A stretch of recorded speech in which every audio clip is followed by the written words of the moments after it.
বাংলাদেশের বাইরে পৃথিবীর বিভিন্ন প্রান্তে যেখান থেকে চ্যানেলে দেখছেন আপনাদের সকলকে সাদর আমন্ত্রণ তৃতীয় মাত্রা দেখবার জন্য। সাম্প্রতিক নানা বিষয় নিয়ে আলোচনার জন্য আমার সঙ্গে স্টুডিওতে রয়েছেন আমার ভাই বসা আছেন বাংলাদেশ জাতীয়তাবাদী দল বিএনপি থেকে নির্বাচিত জাতীয় সংসদ সদস্য ওয়াদুদ ভূঁইয়া, আমার ডানের রয়েছেন বাংলাদেশ জাসদের প্রেসিডিয়াম সদস্য এবং ঢাকা বিশ্ববিদ্যালয় কেন্দ্রীয় ছাত্রছাত্রী সংসদ ডাকসুর সাবেক সাধারণ সম্পাদক ডক্টর মুশতাক হোসেন। স্বাগত আপনাদের দুজনকেই তৃতীয় মাত্রায়। ধন্যবাদ। মিস্টার ওয়াদুদ ভাইয়া, দীর্ঘদিন পরে একটি মোটামুটি ভালো নির্বাচনের মধ্য দিয়ে নতুন সরকার গঠন করলেন আপনারা, তো ঘর গোছানো কেমন হচ্ছে, যাত্রাটা কেমন হলো বলে মনে হয়?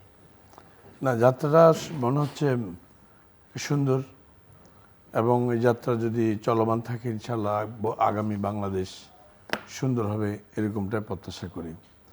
যদিও সরকারের বয়স অত্যন্ত কম, এই মুহূর্তে পজিটিভ নেগেটিভ খুব বেশি মূল্যায়ন করার সুযোগও কম, তারপরেও যাত্রাটা বিশেষ করে তারেক রহমানের যে অ্যাটিটিউড, ওনার যে মানসিকতা, ওনার যে চিন্তা ধ্যান ধারণা, এগুলোর থেকে মনে হচ্ছে যে দেশের কিছু গুণগত পরিবর্তন যেগুলো দরকার, যে সমস্ত অপসংস্কৃতি ছিল এই সমস্ত অপসংস্কৃতি থেকে বেরিয়ে আসবে বিশ্বাস। যেমন ধরুন, উনি প্রথম দিনই সংসদীয় মিটিংয়ে সবাইকে ডেকে বললেন আমরা শুল্কমুক্ত গাড়ি নেব না।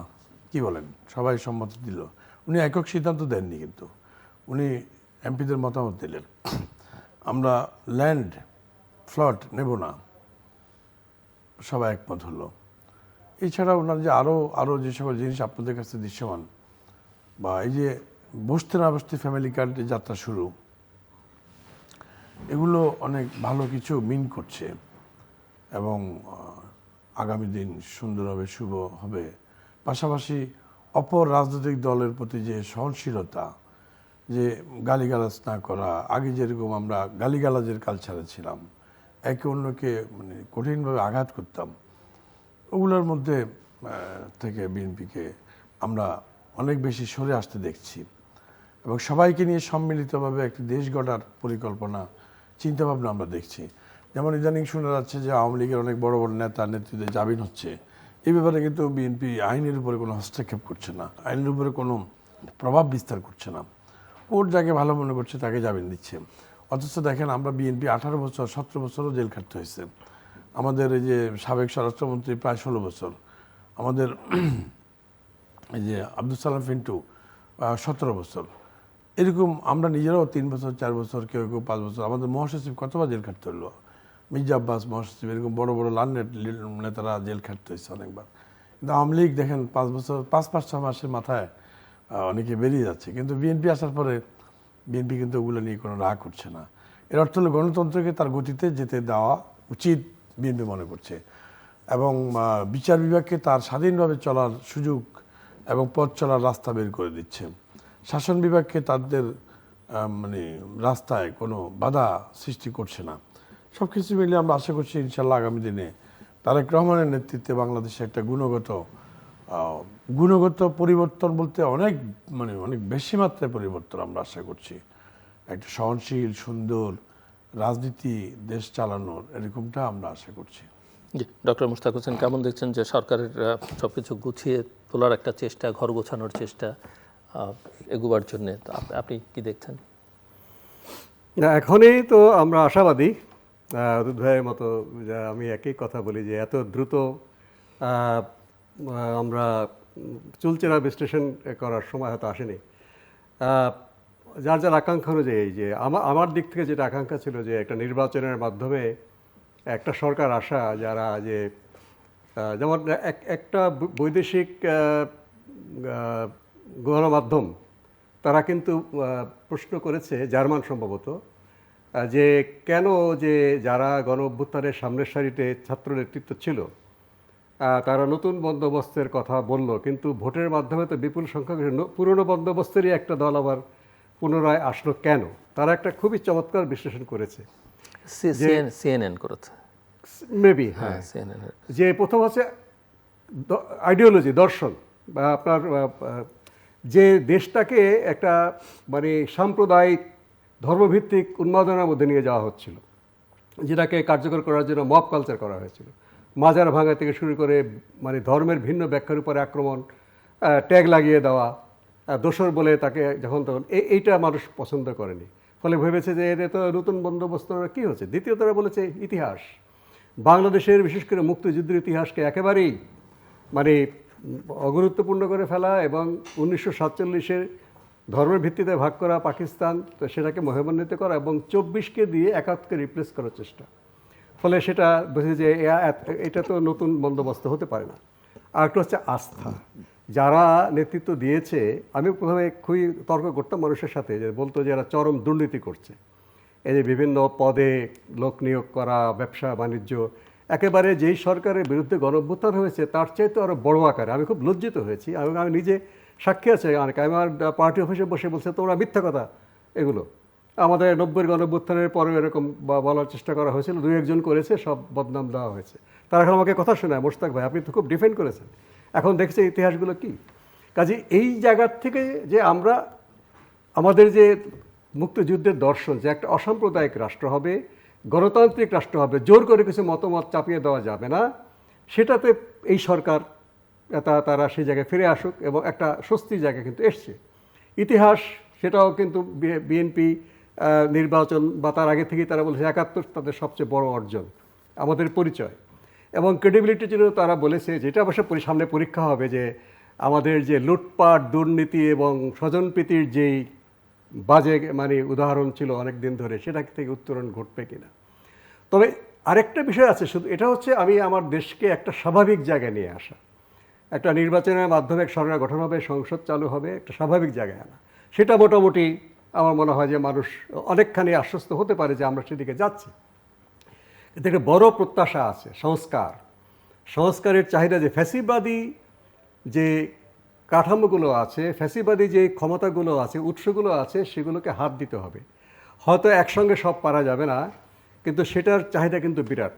যদিও আমার মনে হয় এই সংস্কারটাকে বাধাগ্রস্ত করার জন্য এই যে এত মাসের আলোচনা আমরা ঐক্যমত্য কমিশনে করলাম, যে তারা গণভোটের যে আদেশ জারি করলো, যেটা কোনো আলোচনা হয়নি, ওটা করে আসলে তারা ভণ্ডুল করতে চেয়েছেন। তারা মুখে বলেন নির্বাচন কমিশন গণভোটের ফলাফল আবার সংশোধন করেছে গতকালকে।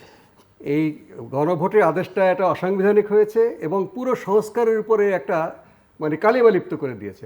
মানুষের যে আসল সংস্কারের চাহিদা সেটাকে নষ্ট করার চেষ্টা করেছে তারা। এই জন্য তো তারা অপরাধী হবে। তারা এটাকে মানে ইচ্ছাকৃতভাবে তারা একটা জটিলতা সৃষ্টি করেছে। এবং অন্য একটা টক শোতে একজন পথিতযশা সাবেক আমাদের আমলাই বলা যায় একটা উদাহরণ দিয়েছে আমাদের, এটা আমি উদাহরণ বলতে চাই, যে একটা দুষ্ট লোক মরার আগে বলেছে যে আমাকে রাস্তার 3 মাথায় দাঁড় করিয়ে দাও। কাজে এই গণভোটের আদেশ দিয়ে তারা জটিলতা সৃষ্টি করেছেন, যে তারা বিদায় নেওয়ার আগেও তারা এরকম একটা মানে জটিলতা সৃষ্টি করে গেছে। কাজে আমি মনে করি সংস্কারের যে মানুষের চাহিদা, সেটাকে সম্মান জানিয়ে বর্তমান যে যারা নির্বাচনে জয়লাভ করেছেন এবং যারা বিরোধী দল, তারা জটিলতা সৃষ্টি না করে এগিয়ে যাওয়া উচিত। যেমন ধরুন এই সংসদের প্রথম অধিবেশনেই স্পিকার, ডেপুটি স্পিকার নির্বাচন হবে। সবাই একমত হয়েছে আমরা যে ডেপুটি স্পিকার প্রধান বিরোধী দল থেকে আসবেন। এরা যেন মানে স্বতঃপ্রণোদিত হয়েই বিএনপির পক্ষ থেকে এই জিনিসটা সিদ্ধান্ত নেওয়া হয়। বিরোধী দলের কাছ থেকে তাদের মনোনয়ন চাওয়া যেতে পারে যে ডেপুটি স্পিকার বিরোধী দল থেকে হোক, তাহলে কিন্তু অন্য জায়গায় যাবে। কতগুলো সাংবিধানিক পদ হয়তো বিএনপি কতগুলো জায়গায় দিয়েছে, নোট অফ ডিসেন্ট, তারপরেও কিন্তু আলোচনার অবকাশ আছে। এই যেমন বাংলাদেশ ব্যাংকের গভর্নর কী হবে, এখানে বলা হয়েছে অবশ্যই একজন দল নিরপেক্ষ ব্যক্তি, যোগ্য ব্যক্তি হবে একটা বাছাই কমিটির মাধ্যমে। কিন্তু এটা কিন্তু আমরা একটু অসাহত হয়েছি। এটা যারা এটা করেছেন তারা খেয়াল করেছেন কিনা, এটা কিন্তু আমাদের সেই সংস্কার আলোচনার ঐক্যমতের ব্যত্যয় কিনা সেটাকে খতিয়ে দেখার বিষয়। কাজেই এইগুলো 70 ধারাটা সংসদের প্রথম অধিবেশনেই বাতিল করে দেওয়া হচ্ছে। যদি বিএনপির এখানে একটা সংযোজন আছে, আমরা 70 ধারায় বাতিল করে এমপিরা স্বাধীন ভোট দেবে, এক্সেপ্ট সরকারকে পতন ঘটানোর জন্য অনাস্থা ভোট এবং বাজেট, এবং বাজেট করা যাবে না। বিএনপি সেখানে যোগ করেছে যে যুদ্ধ ঘোষণা যদি বিদেশের বিরুদ্ধে করতে হয়, সেটাও যদি আমরা বলেছি যুদ্ধ ঘোষণা করতে হলে তো সকল দলকে একমত হতে হবে, নিশ্চয়ই সবাই একমত হবেন। আরেকটা বিএনপি বলেছে যে সংবিধান সংশোধনের ক্ষেত্রে দলের মানতে হবে। এটা কিন্তু আমরা একমত নই, কারণ যত মানে ঘটনা ঘটেছে খারাপ, এই সংবিধান সংশোধন, বাকশাল বলুন বা 4র্থ সংশোধনী বা 5ম সংশোধনী, 7ম সংশোধনী, সর্বশেষ যে গত সরকারের তত্ত্বাবধায়কটা বাতিল করে দিল, এটা কিন্তু দলের সদস্যরা না চাইলেও ভোট দিতে হয়েছে। এটা বিএনপি আশা করি পুনর্বিবেচনা করবে। সংবিধান সংশোধনের দলকেও স্বাধীনভাবে প্রয়োগ করতে দেওয়া উচিত। আরেকটা যেটা আসবে প্রথমে, যে এই যে আপনার সংসদীয় স্থায়ী কমিটির সভাপতির পদগুলো, এটা কিন্তু সবাই একমত, বিএনপি সহ, যে বিরোধী দলগুলোকে কতগুলো গুরুত্বপূর্ণ সংসদীয় কমিটির চেয়ারম্যানের পদ দেওয়া হবে এবং সংসদীয় যেই অনুপাতে আসন পাবে বিরোধী দল, সেই অনুপাতে তারা সংসদীয় কমিটির চেয়ারম্যান পদ পাবে। এটা যেন প্রথম অধিবেশনেই এটা স্বতঃস্ফূর্তভাবে স্বতঃপ্রণোদিত হয়, এটা কিন্তু কোনো আইন লাগে না, এটা হচ্ছে ঐক্যমতের ভিত্তিতে করা যায়। এইসব জিনিস যদি আপনার শুরু হয়ে যায় এবং এক এক করে এই গণভোটের আদেশটা সংশোধন অবশ্যই করা উচিত। গণভোটের জনগণের রায়কে আমি অসম্মান করতে বলি না, নিশ্চয়ই জনগণ একটা সংস্কারের আশা থেকে করেছে। এত সূক্ষ্মভাবে তারা দেখে না, এত জটিলতার মধ্যে তারা যায় না। তারা চেয়েছে যে ফ্যাসিবাদ যেন ফিরে না আসে, সেই একচ্ছত্র ক্ষমতা যেন না আসে, একটা ভারসাম্যপূর্ণ রাষ্ট্র কাঠামো হয়, রাষ্ট্রপতি প্রধানমন্ত্রী প্রাধান্য রেখেই সংসদীয় পদ্ধতির সরকারে প্রধানমন্ত্রীকে তো অবশ্যই প্রাধান্য রাখতে হবে। তারপরেও অতীতে যে প্র্যাকটিসগুলো হয়েছে, যে একবারে ইচ্ছামতো নিয়োগ টিয়োগ, সেগুলো কিন্তু বন্ধ করতে এই ভারসাম্যের কথা বলা হয়েছে। এগুলো যদি করা হয়, নিশ্চয়ই আমার মনে হয় একটা ভালো স্টার্ট হবে। এবং বিরোধী দল বলেছে তারা ছায়া সরকার করবে, খুব ভালো কথা, এটাকে ভালো। তারা প্রতিটি বিষয় ধরে চুলচেরা বিশ্লেষণ তারা করে তারা সংসদে সোচ্চার থাকতে পারবে। এবং সংসদের বাইরেও যারা নাগরিক সমাজের প্রতিনিধি আছে, অন্যান্য দল আছে, যারা আমরা সংসদে জয়লাভ করতে পারিনি, একটি আসনও পাইনি আমরা, তারাও তাদের ভূমিকাটা পালন করতে পারবে। আমরা চাই না যে অতীতের ধারায় গণতন্ত্রের জন্য বারবার আমরা সংসদের ভেতরের আলোচনা, সংসদের বাইরের নিয়মতান্ত্রিক আলোচনা, নিয়মতান্ত্রিক মত প্রকাশের মধ্য দিয়ে দেশটা ভালোভাবে এগোক, সেই আশায় আমরা করছি এই সরকারের।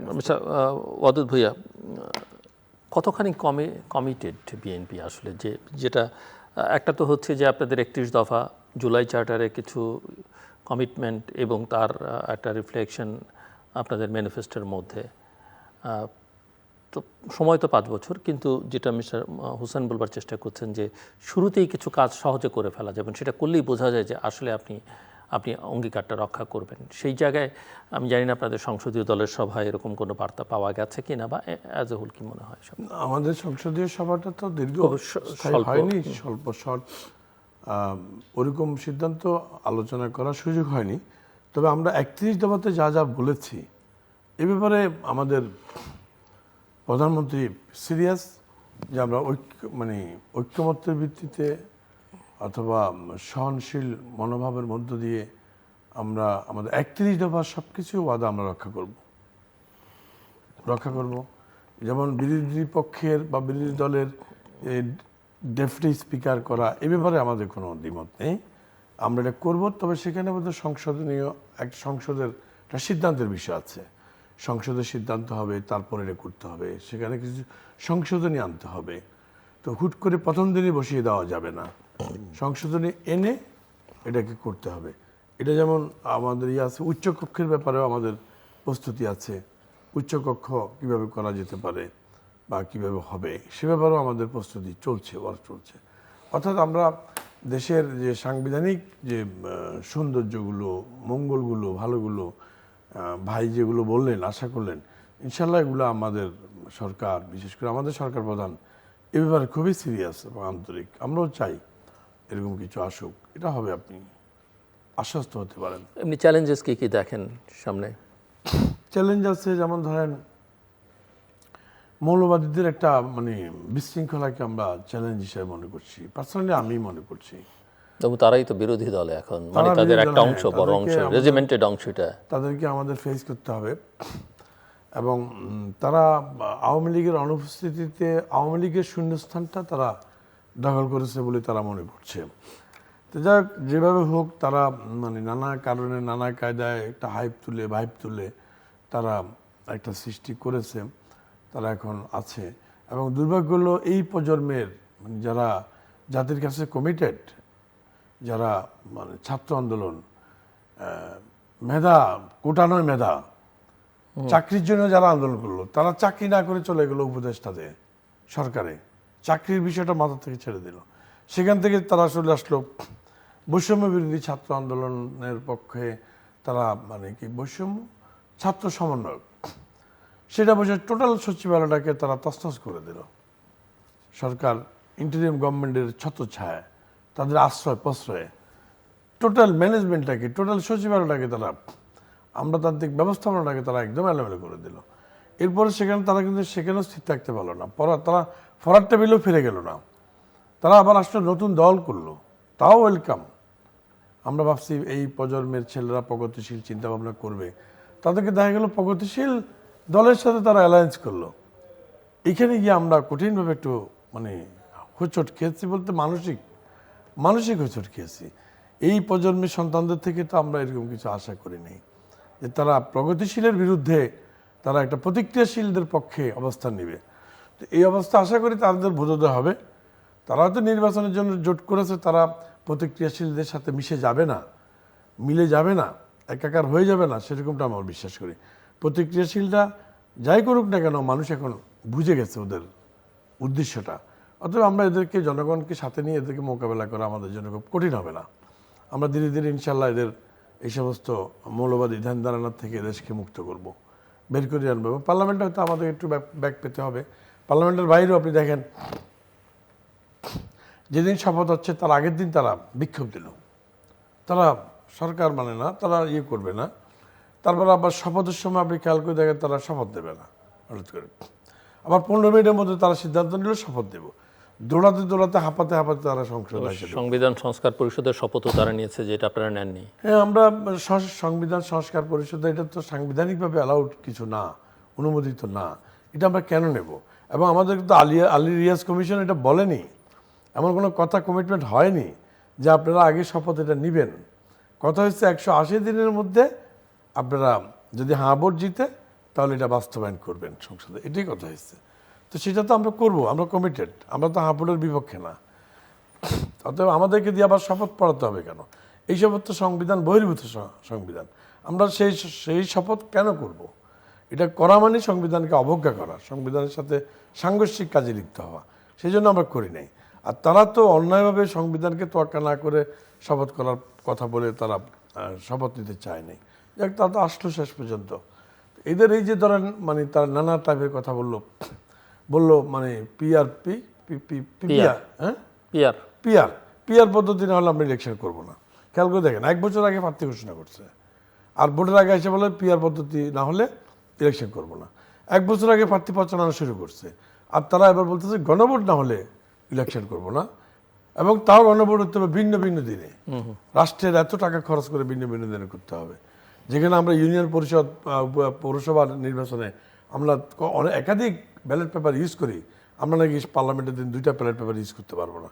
এখন কি হয় নাই? এখন তো 2টা ব্যালট পেপার ইউজ করছে মানুষ। তবে এগুলো হলো তাদের একটা তালবাহানা, দেশকে পিছিয়ে নেওয়ার একটা পরিকল্পনা। এটা তারা আসলে প্রতিক্রিয়াশীলই দেশটাকে পিছিয়ে নিতে চায় তারা। আমরা দেশবাসীকে আহ্বান করব এদের হাত থেকে বাঁচার জন্য। একটা বিমানের টিকিট অফার করলে বাংলাদেশে গরিব মানুষগুলো হাহাকার করবে, হায় বিমানে উঠবো, বিমানের টিকিট। এটা আপনারা যে আমেরিকা কি দিচ্ছিল না আমাদেরকে লটারি, ডিবির জন্য আমরা কত মানুষ পাগল হয়ে গেলাম। আর সেখানে ডিবির জন্য কত মানুষ পাগল হয়ে গেলাম, দরখাস্ত করলাম, লটারিতে চলে গেলাম। আজকে আমেরিকার বাসিন্দা অনেকে টিকিট দিবে বললেই তো পাগল হয়ে যাবে নাগরিক। সেখানে বেহেশতের টিকিটের কথা বললে তো আর কোনো দেশের মানুষের খুশি থাকার কথা না। বেহেশতের টিকিট দিয়ে দিচ্ছে যে ওদের পাল্লা মার্কে ভোট দিলে বেহেশতের টিকিট পাওয়া যাবে। কেমন নোংরা, কেমন হীন মানসিকতার মানুষ, মিথ্যা মানে প্রলোভন এদেশের অর্ধশিক্ষিত, অল্প শিক্ষিত, ধর্মপ্রাণ মানুষগুলোকে দিতে পারে, এটা ভাবতেই। ডক্টর মোশতাক হোসেন, এই যে মিস্টার ওয়াদুদ ভাই যেটা বলছেন যে মৌলবাদ, উগ্রবাদ এটা একটা বড় চ্যালেঞ্জ, এবং এই শক্তির একটা বড় প্রতিনিধিত্বকারী অনেকেই, ওনার কথা যেটা বোঝা যাচ্ছে সেটা হচ্ছে যে এখন সংসদে যারা বিরোধী দল, যাদেরকে আপনি নিজেও বলছেন যে তাদেরকে অনেক সংসদের ভেতরে স্থায়ী কমিটি, তারপরে ডেপুটি স্পিকার, এই পদগুলো দেয়া, এটা এক ধরনের তাদেরকে ক্ষমতায়নও করা, সেটা কতখানি ভবিষ্যতের জন্য, ভবিষ্যৎ রাজনীতির জন্য কল্যাণকর বা নিরাপদ হবে, এটা একটা দিক। নিশ্চয়ই এটার উল্টো দিকও আলোচনা আছে। আরেকটা হচ্ছে মিস্টার ওয়াদুদ ভাই বলছিলেন যে তারা অনেক সাফার করেছেন, 16-17 বছর জেল কেটেছেন, কিন্তু এখন কিন্তু তার আর অন্যের রাজনীতি করবার অধিকারটাকে আটকে রাখছেন না, যে কারণে আওয়ামী লীগের নেতৃবৃন্দ এখন আস্তে আস্তে জামিন পাওয়া শুরু করেছেন, অফিস খুলতে শুরু করেছেন, যেটা গত 17-18 মাসে পারা যায়নি। সেটাই বা কতখানি চ্যালেঞ্জ হয়ে দাঁড়াবে আগামী দিনে পলিটিক্যাল স্ট্যান্ড? দেখুন, মৌলবাদী রাজনীতি, দর্শন এবং গণতান্ত্রিক কাঠামো, এটা কিন্তু আমাকে সম্পর্ক আছে।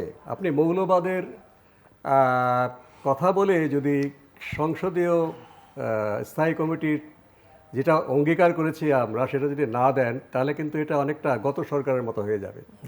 গত সরকার তার সমস্ত মানে কিছু হলে কর্মকাণ্ডকে তা বলতো যে এই জঙ্গিবাদীরা, তাদেরকে জন্য কোনো গণতন্ত্র নাই। বিএনপিকে তারা বলছে জঙ্গি রানী, জঙ্গিবাদের মাতা।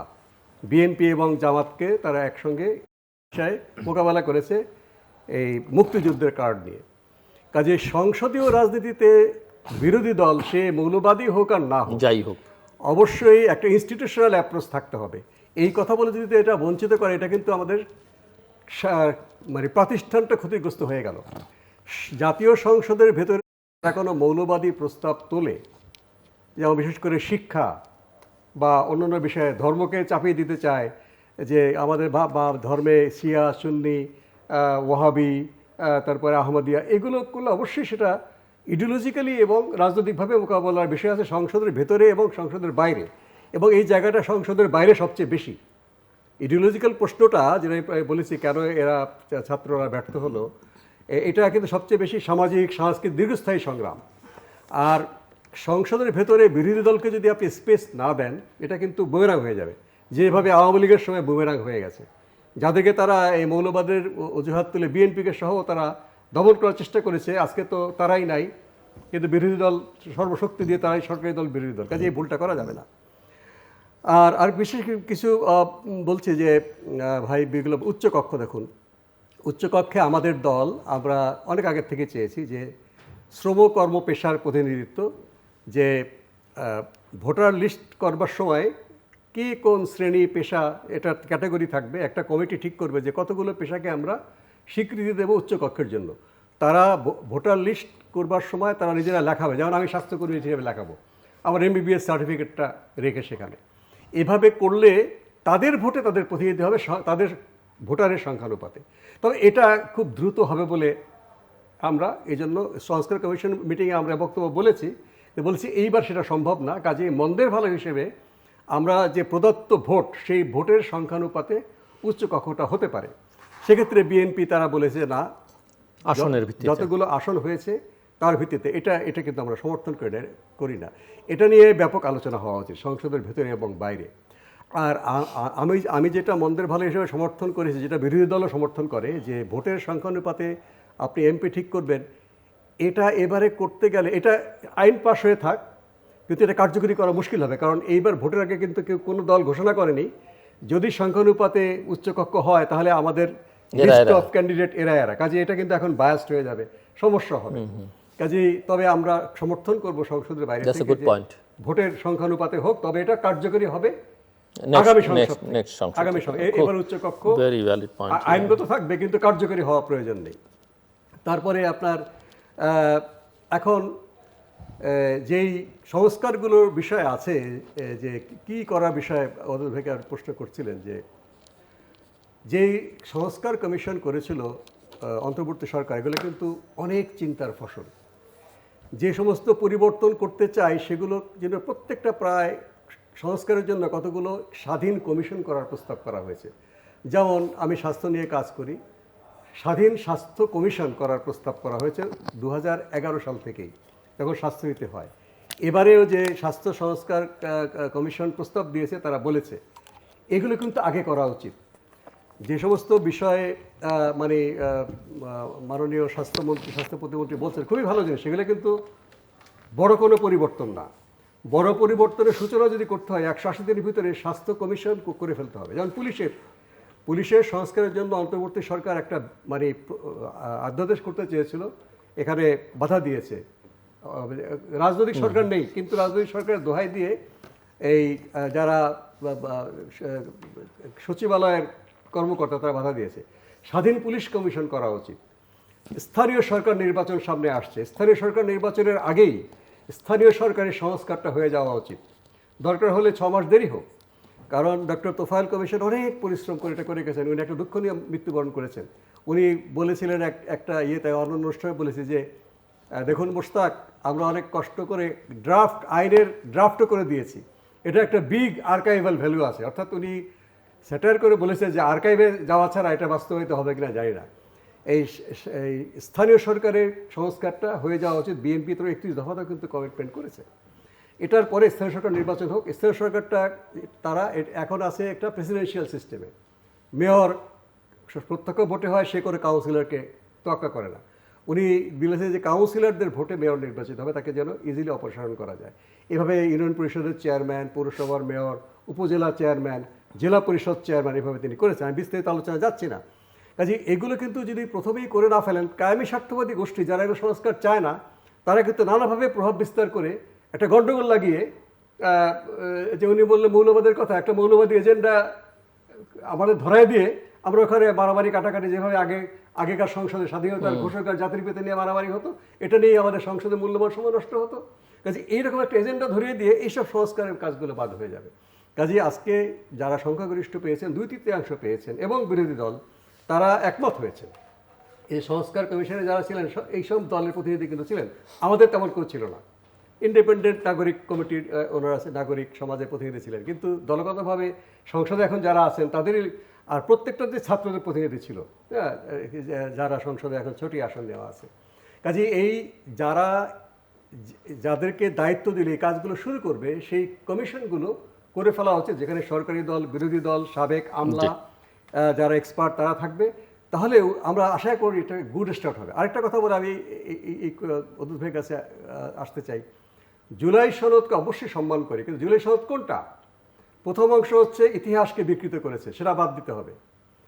দ্বিতীয় অংশ, এটা একটা মূল্যবান অংশ, কে কোন প্রস্তাব সমর্থন করেছে, নোট অফ ডিসেন্ট দিয়েছে, একটা ঐতিহাসিক দলিল, এটাকেও জুলাই সনদ মনে করি, যেটাকে মুছে দিয়ে গণভোটে দেওয়া হয়েছে। মুছে দেওয়ার আগে যেটা ছিল, যেটাকে সবাই স্বাক্ষর করেছে, আমরা স্বাক্ষর করিনি, জানি একটা চিটিং হতে পারে, সেই চিটিংটা হয়েছে কিন্তু। আর তৃতীয় অংশ বাস্তবায়ন পদ্ধতি, যেটা সবাই সাইন করেছে আমরা ছাড়া, সেটাও কিন্তু তারা রাখেনি। নতুন নিজেদের মনের বাঁধুরি মিশিয়ে তারা এই রাষ্ট্রপতির আদেশ, যেটা ঠিক না, অসাংবিধানিক, সেটা করেছে। কাজেই জুলাই সনদ বলতে আমরা যে মাঝখানের অংশটা, দ্বিতীয় অংশটা, সেটাকে অবশ্যই বাস্তবায়ন করতে হবে। যারা নোট অফ ডিসেন্ট দিয়েছে তাদের সঙ্গে আলোচনা সংসদের ভেতরে বাইরে হবে, নিশ্চয়ই আমাদের সামনে এগোতে পারবো। মেশাবাদ ভাইয়া। হ্যাঁ, অবশ্যই। সেখানে আলী রিয়াজ সাহেব তো এটা এটা জাদুর বাক্স নিয়ে বসছিল যেন, মাসের পর মাস যে ক্যামোফ্ল্যাক্স করা, সেখানে যেটা আমাদের স্বাধীনতার মূল স্পিরিটকে ডেকে দেওয়ার জন্য তারা জুলাই সনদকে উপস্থাপন করার চেষ্টা করেছে। জুলাই সনদের মধ্যে এতগুলো পয়েন্ট আছে যে গণভোটে যারা হাঁ ভোট দিচ্ছে বা না ভোট দিচ্ছে, কেউ কিন্তু জানে না এই জুলাই সনদে কি আছে। এত বড় একটা বই কেউ তো পড়ে নাই, আমি নিজেও পড়ি নাই। তাহলে আমরা যারা হাঁ ভোট দিলাম, না ভোট দিলাম, আমরা কিন্তু না বুঝেই দিলাম। কারণ আমি 20টা আইটেমের মধ্যে এখানে বোধহয় 84টা আইটেম আছে। 84টা আইটেমের মধ্যে দেখা গেলো আমার 30টা আইটেম আমার সপক্ষে আসলো, আমার মানসিকভাবে আমি একমত হলাম, আর দলের বাকিগুলো একমত হলাম না। তাহলে আমি ভোটটা কীভাবে দেবো? এটা তো হাতেও যায় না, নাতেও যায় না। হাঁ হলে একদম ডিরেক্ট হাঁ, সবগুলো সমর্থন করলাম। সবগুলো তো আমি সমর্থন করছি না, না হলে আমি সবগুলো ডিনাই করলাম। আমি তো সবগুলো ডিনাই করছি না। এই যে ভাই বললো মধ্য অংশটা আমার জন্য প্রযোজ্য, আমার সামনের অংশটা, প্রথম অংশটা নিয়ে আমার বিতর্ক আছে। না, অ্যাটলিস্ট আপনি নোট অফ ডিসেন্ট ছাড়া যেটুকু অংশ আপনি নিজে সমর্থন করেছেন, সেটুকু তো আপনার জন্য একেবারেই আমরা ম্যান্ডেটরি। তো ওকে আমি ওই তো জুলাই সনদ তো এটা আলাদা করা নাই, এবং কি নোট অফ ডিসেন্টের অংশটুকুও নাই। এবং ওই যে মনের মাধুরী মিলিয়ে ভাই যেটা বলেন, তারা তো চেঞ্জ করে ফেলছে। আমরা জুলাই সনদে স্বাক্ষর করছি, কিন্তু দেখা গেলো অনেক পরিবর্তিত। আমরা যার মধ্যে স্বাক্ষর করেছে সেটা নাই। অতএব আলী রিয়াজ গং তারা কি করতে চাইছিল, আমার মনে হচ্ছে যে ভাই একটা কথা শুরুতে বলতে চাইছিল, হয়তো ভদ্রতার কারণে বলতে পারেন নাই। এটা উদাহরণ এটা শোভন হয় না। এই সরকারটা চাইছিল যে আমরা তো যাবই, যাওয়ার পরে একটা একটা পাকায় যাব, জামিলাটা লাগাই দিয়ে যাব, যে জামিলায় সারা দেশটাই জ্বলবে। এখন জুলাই সনদ নিয়ে সারা দেশটা জ্বলার মতো অবস্থা সৃষ্টি হয়েছিল। আমরা সেটা হতে দেব না। আমরা জুলাই সনদের বেসিক বিষয়টাকে আমরা পাশ করব। আমরা যেটা আমাদের মুক্তিযুদ্ধের মূল স্পিরিটকে আঘাত করবে, সেই জায়গায় আমরা যাব না। আমরা স্বাধীনতা আমাদের সর্বপ্রথম সর্বাগ্রে, ওটাকে কোনোভাবেই ডাউন করে ওটাকে করে এটার পক্ষে আমরা না। তবে যেহেতু আমরা স্বাক্ষর করেছি জুলাই সনদের, এমনি অন্যান্য চ্যালেঞ্জগুলো মোকাবেলার জন্য কি ধরেন আইন শৃঙ্খলা পরিস্থিতি একটা চ্যালেঞ্জ বড় এখন পর্যন্ত, যেটা আপনারাও স্বীকার করেছেন। বিদ্যুৎ, জ্বালানি, গ্যাস, এটা একটা বড় সংকটের জায়গা। ইনফ্লেশন, দ্রব্যমূল্য, সেটা আর একটা, বাজারকে নিয়ন্ত্রণে রাখা, এটা আর একটা চ্যালেঞ্জ। দেখুন, আমাদের সরকার মাত্র এসে মাত্র এই যে বিগত সরকার 15-16 বছরের যে জঞ্জাট, যে মানে সমস্যাগুলো জাতির কাঁধে চাপিয়ে দিয়ে গেছে তারা, এবং ইন্টারিম গভর্নমেন্ট যেটা করে গেছে, সব কিছু মিলিয়ে আমরা একটা বিশাল বোঝা কাঁধে নিয়ে দায়িত্ব নিয়েছে আমাদের সরকার। এই অবস্থায় আপনি যেই খাতগুলো বললেন, এই খাতগুলোর থেকে বেরিয়ে আসতে আমাদের একটু সময় দরকার এবং সকলের সহযোগিতা প্রয়োজন। এই অবস্থায় দেশের অর্থনৈতিক অবস্থাও দ্রুততম সময়ের মধ্যে আফ করা সম্ভব নয়। আইনশৃঙ্খলা পরিস্থিতি আমরা খুব কঠোর হস্তে মানে আমাদের সরকার, আমরা তো না, আমাদের সরকার এই কঠোর হস্তে দমন করার এবং শৃঙ্খলা আনার সিদ্ধান্ত আমাদের আছে। সেরকম বার্তা দলীয়ভাবেও দেওয়া হয়েছে, রাষ্ট্রীয়ভাবেও দেওয়া হয়েছে। যেমন ইতিমধ্যে আপনি দেখছেন যে বরিশালে একজন মানে অ্যাডভোকেট, অর্থাৎ বার সভাপতি, তিনি জজ সাহেবের সাথে অসৌজন্য মানে অস্বাভাবিক মানে আচরণ করেছে, যেটাকে আইনশৃঙ্খলার মধ্যেই পড়ে, কোনোভাবে পারে না। দেখুন, তারেক রহমানের সরকার এটা শোনার দেখার সাথে সাথেই কিন্তু তাকে গ্রেপ্তার করা হয়েছে। এটা কিন্তু সারা দেশে একটা মেসেজ। আর ওই অ্যাডভোকেট কেন করলো? ও কিন্তু পুরনো কালচারটাকে ধারণ করে আছে, পুরনো সংস্কৃতিটা তার এখান থেকে যায়নি। পুরনো সংস্কৃতি কোর্ট আঙ্গিনে কি ছিল? সরকার দলীয় আইনজীবী জজকে প্রথম রাতে বিড়াল মারার মতো মারত। জজ যখন কোনটাসে হয়ে যেত, এবার মার্ডার কেসের ইলিগেল মামলা লাখ লাখ টাকা ঘুষ খেয়ে জামিন করে ফেলতো। জজ সাহেব বিড়ালের মতো বসে থাকতো চুপ করে, মান সম্মানের ভয়ে। ওটাই হয়তো করতে চাইছিল এই লন্ডন লয়ার আইনজীবী, এই যে উপদেষ্টা রিজওয়ানা, ওর হাজব্যান্ডকে খুঁজে পাওয়া যায় না, গুম হয়ে গেল। আপনার আসেন মানে আমাদের ইলিয়াস আলীকে বিগত সরকার আমলে খুঁজে পাওয়া যায়নি, ফরহাদ মাজারকে খুঁজে পেতে জান বেরিয়ে গেল। আর দেখেন, একটা ছেলেকে গুম করার সাথে সাথে ওই ছেলের বাবা সরকারকে জানালো, 4-5 ঘন্টার মধ্যে এসে উদ্ধার হয়ে গেল। এটার জন্য আমাদের সদিচ্ছা আছে, এগুলো আমি প্রমাণ হিসাবে দেখাতে চাচ্ছি যে আমাদের সদিচ্ছা আছে, মেসেজ আছে। এই মেসেজ হলো যেমন অ্যাডভোকেটের মেসেজটা হল ওভার বিএনপি এবং বিএনপির অন্তত বিএনপির নেতাকর্মীরা মেসেজ পেয়ে গেছে। ডক্টর হোসেন, আপনি কি এটা কোনো পলিটিক্যাল কালচারে কোনো পরিবর্তন দেখছেন, যে এই যে উনি যেগুলো উদাহরণ হিসেবে সামনে নিয়ে আসলেন, এগুলো কোনো ইতিবাচক পরিবর্তন বলে আপনি মনে করেন? একটা বিষয় আর চ্যালেঞ্জেস যেগুলো ওনারা নির্ধারণ করেছেন, 3টে প্রধান সংকট, তার সঙ্গে যদি আমি আপনার কাছে কিছু বুঝতে চাই যে বৈদেশিক সম্পর্কের ভারসাম্য রাখা, এটাও বাংলাদেশের জন্য একটা বড় চ্যালেঞ্জ, এবং সেখানে এই সরকারের কর্ম প্রক্রিয়া আপনি কীভাবে নিচ্ছেন বা দেখছেন? হ্যাঁ, অদূত ভাই কতগুলো ভালো উদাহরণ দিয়েছেন, এগুলো ভালো উদাহরণ, তবে এগুলো প্রাতিষ্ঠানিক করা দরকার। যেমন আগের সরকার বলতো যে আমি করে দিলাম, আমি দিয়েছি, আমি ওই গর্তে একজন শিশু পড়েছে, তাকে উদ্ধার করার জন্য সর্বোচ্চ পর্যায় থেকে মনিটরিং করা হয়েছে। জিনিসটা প্রাতিষ্ঠানিক করা দরকার। অবশ্যই বরিশাল বার সমিতির যিনি সভাপতি উদ্ধত্যপূর্ণ আচরণ করেছেন এবং ডিজিটাল মাধ্যমের কারণে প্রকাশও হয়েছে, কোর্টে ক্যামেরা না থাকলে হয়তো এটা, কারণ কোর্টে ক্যামেরা নিয়ে যাওয়া নিষেধ, যেহেতু এটা আইসিটি ইয়ে থেকেই কোর্টে ক্যামেরা আছে, এটা একটা সুফল পেলাম আমরা। এবং এটা আমি জানি না, এটা যদি সর্বোচ্চ পর্যায়ের থেকে হস্তক্ষেপ করার পর হয়ে থাকে, এটা যেন শেষ ঘটনা হয়, এটা যেন একটা নিয়মে পরিণত হয়, যে পুলিশ যেন স্বাধীনভাবে, যত বড় ক্ষমতাশালী লোকই হোক না কেন, পুলিশ যেন স্বাধীনভাবে তাকে গ্রেফতার করতে পারে, এখানে তাকে তাকিয়ে থাকতে না হয় রাজনৈতিক কর্তৃপক্ষ কী বলেন। কাজেই এই সবগুলো যে ঘটনাগুলো হয়েছে, এগুলো যেন একটা প্রাতিষ্ঠানিক রূপ পায়, তাহলে কিন্তু সারা দেশব্যাপী আশ্বস্ত হবে। আর বৈদেশিক বিষয়ে বললেন, বৈদেশিক বিষয়ে কিন্তু আমরা একটু বিব্রতই বলতে গেলে, কারণ অন্তর্বর্তী সরকারের সময় যিনি ডক্টর ইউনূস সরকারের একটা এজেন্ডাই ছিল যে তিনি একটা বিশেষ দেশের স্বার্থ রক্ষা করবে না। আমি কোনো দেশের বিরুদ্ধে জিহাদ ঘোষণা করার কথা বলছি না, বা কোনো দেশের পক্ষে কারোর বিরুদ্ধে বলছি না। মার্কিন যুক্তরাষ্ট্রের সঙ্গে আমাদের অবশ্যই সম্পর্ক রাখতে হবে, সবচেয়ে বৃহৎ মানে শক্তিশালী দেশ, অর্থনীতিতে শক্তিশালী, চীনের সঙ্গে তাদের প্রতিযোগিতা। কিন্তু তাদের অন্যায় কতগুলো আবদার, জোর করে আমাদের সরকারকে চুক্তি স্বাক্ষর করিয়েছে। আমরা কেন যেই লোকগুলো করেছে তাদেরকে দায়িত্ব দিলাম? আমি তো মনে করি যে মার্কিন যুক্তরাষ্ট্রের সঙ্গে সুসম্পর্ক আছে, তাদের ভাষা বোঝে এমন কিন্তু একাধিক নেতা বিএনপিতেই আছে যারা অনেক মানে পুরনো রাজনীতিবিদ এবং তারা ভাষা বোঝেন, আন্তর্জাতিক কূটনীতির ভাষা তারা বোঝেন। তো যাই হোক, মাননীয় প্রধানমন্ত্রীর এটা সাংবিধানিক অধিকার, তিনি যে মন্ত্রিসভা তৈরি করবেন এটা কারো কাছে দিয়ে জবাবদিহি করতে বাধ্য না, এবং সার্বিকভাবে মন্ত্রিসভা সংসদের কাছে দায়বদ্ধ, উনিও দায়বদ্ধ। কাজে আমরা আশা করি যে বৈদেশিক যে সম্পর্ক আমরা, যেটা উনি বলেন যে আমাদের বিদেশে বন্ধু আছে, শত্রু নেই, কিংবা কারো বিরুদ্ধে আমরা কোনো যুদ্ধ জোট, আমরা আমাদের স্বার্থ দেখব, আমরা আমাদের স্বার্থ দেখব, জনগণের স্বার্থ, আমাদের স্বার্থ বলতে জনগণের স্বার্থ দেখব। সেইভাবে যেন বৈদেশিক নীতিগুলো পরিচালিত হয়, এবং ডক্টর ইউনূসের সরকার যে বৈদেশিক নীতি করেছে সেখান থেকে যদি সরে আসেন, আমি জানি না যে দায়িত্ব পেয়েছেন তিনি কতটুকু সরে আসবেন বা তিনি সেই কাজ দেখাতে পেরেছেন কিনা, এবং তিনি যদি সার্বিক সহযোগিতা করেন এবং তাকে সবাই সহযোগিতা করে, আমরা দেখতে চাই।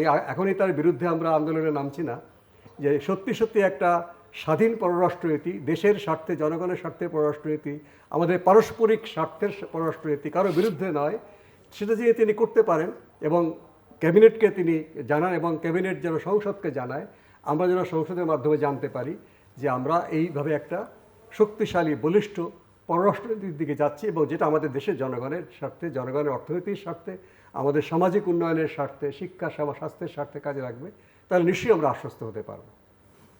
শওকত ভাইয়া, হ্যাঁ, একটা হচ্ছে যে প্রাতিষ্ঠানিক, আরেকটা হচ্ছে যে বিগত সরকারের সময় দেখা গেছে সমস্ত কিছুর জন্যই প্রধানমন্ত্রী, সমস্ত কৃতিত্ব তার, সবাই তার দিকে তাকিয়ে থাকলে তিনি না চাইলে কিছুই হয় না, সেই ধারাবাহিকতা এখন রক্ষা মানে এটা কিন্তু এটা যদি থাকে, বল থাকে, এটা লজ্জাস্কর ব্যাপার আমাদের জন্য। নিশ্চয়ই না, নিশ্চয়ই আমরা এবং যেটা ডক্টর মুশতাক একদম শুরু থেকে বলছেন যে ইনস্টিটিউশনাল অ্যাপ্রোচ থাকা দরকার। আরেকটা হচ্ছে বৈদেশিক সম্পর্কের বিষয়ে কিছু প্রশ্ন, সন্দেহ তৈরি হচ্ছে, সংশয় তৈরি হচ্ছে, এবং আবার আমরা যেমন মব কালচার নিয়ে গত 17-18 মাস অনেক কথা বলেছি, বাংলাদেশ ব্যাংকের ক্ষেত্রে যেটা ঘটলো সেটা আসলে ওই একটা উত্তপ্ত পরিস্থিতির মধ্যেই, সেটা কেউ প্রেশার গ্রুপ বলেন, কেউ আন্দোলন বলেন, বিক্ষোভ বলেন, কেউ মব বলেন, এর মধ্য দিয়ে হঠাৎ করে গভর্নরকে পরিবর্তন করা, আবার নতুন গভর্নরকে নিয়েও নানান জনের প্রশ্ন আছে, সেগুলো ইতিমধ্যেই সবার কাছে প্রকাশিত। তো এই জায়গাগুলো, এই যে প্রাতিষ্ঠানিকতার যেটা দেখুন গুরুত্ব, সেটা প্রথমত হলো যে কি, আমার হাতে খুব বেশি সময়, এক দেড় মিনিটে শেষ করতে হবে। সব কিছু যে প্রধানমন্ত্রী করতে হবে, সব কিছু প্রধানমন্ত্রী বলতে হবে, তাহলে অন্যরা কেন? এই কালচার আমাদের সময় থাকবে না। শুরুতেই আমাদের প্রধানমন্ত্রী বা অন্যান্যরা একটু যাত্রা করে দিচ্ছে, এবং ইনশাআল্লাহ সেটা প্রাতিষ্ঠানিকভাবে প্রয়োগ হবে। পুলিশ তার সিদ্ধান্ত নেবে, আবার পুলিশ আবার এটা সিদ্ধান্ত নিতে অনেক সময় অপপ্রয়োগ করে ফেলে, সেটা আপনারা সবাই জানেন। এবং চেইন অফ কমান্ডটা খুব গুরুত্বপূর্ণ, চেইন অফ কমান্ডটা খুব গুরুত্বপূর্ণ। এটার উপর আমাদের প্রধানমন্ত্রী কিন্তু এর মধ্যে 2 বার বলেছেন যে চেইন অফ কমান্ডের মধ্যে আমাদেরকে থাকতে হবে, যেতে হবে। অতএব এটা যে প্রধানমন্ত্রী বললে এটা হবে, প্রধানমন্ত্রী না বললে গর্ত থেকে শিশু উঠবে না, এরকম শেখ হাসিনার ওই সরকার, এটা একটা লজ্জাস্কর সরকার। প্রধানমন্ত্রী সব বলতে হবে কেন? তাহলে অন্যান্য অঙ্গ প্রতিষ্ঠান কোথায়? ইনশাআল্লাহ আপনারা আশা রাখেন সেই প্রাতিষ্ঠানিক রূপ পাবে এই সকল বিষয়ে। দ্বিতীয়ত যেটা মব বললেন, মব যে অপসংস্কৃতি ইন্টারিয়াম গভর্নমেন্ট বা এনসিপিরা চালু করে দিয়েছিল, জামাত শিবির চালু করে দিয়েছিল, সেখান থেকে বেরোতে তো একটু সময় লাগবে। আর বিশেষ করে প্রতিষ্ঠানগুলোতে, বাংলাদেশের প্রতিষ্ঠানগুলোতে বিভিন্ন ইউনিয়ন আছে, এদের মধ্যে একটা অপরাজনীতি আছে। যেমন তিতাসে আপনি যান, ঢুকতেই পারবেন না, এমন বেশি অনিয়ম, দুর্নীতি এখানে, মানে এটাতে মাথা ঘুরে যাবে। সেখানে আবার ইউনিয়নগুলো অনেক বেশি পাওয়ারফুল, প্রত্যেকটা সংগঠন প্রতিষ্ঠানের মধ্যে তাই, বাংলাদেশ ব্যাংকেও তাই। এখন বাংলাদেশ ব্যাংকের ইউনিয়নগুলো বা কর্মকর্তা কর্মচারীগুলো কেন, কী জন্য করলো, একটা ঝামেলা যেহেতু সৃষ্টি হয়েছে, পরিস্থিতি মোকাবেলা করার জন্য সরকার সেখানে তাৎক্ষণিক দ্রুত একটা ব্যবস্থা নিয়েছে, না নিয়ে উপায় নেই। এবং আমরা সংস্কৃতি থেকে বেরিয়ে আসার জন্য আমরা ব্যবস্থা নিচ্ছি এবং ইতিমধ্যেই এটা থেমে যাচ্ছে, এটা আর চলবে না। আমাদের স্বরাষ্ট্রমন্ত্রী ইতিমধ্যে ঘোষণা দিয়েছে যে মোব সংস্কৃতির রাজনীতি আর এখানে হতে দেওয়া যাবে না। ধন্যবাদ।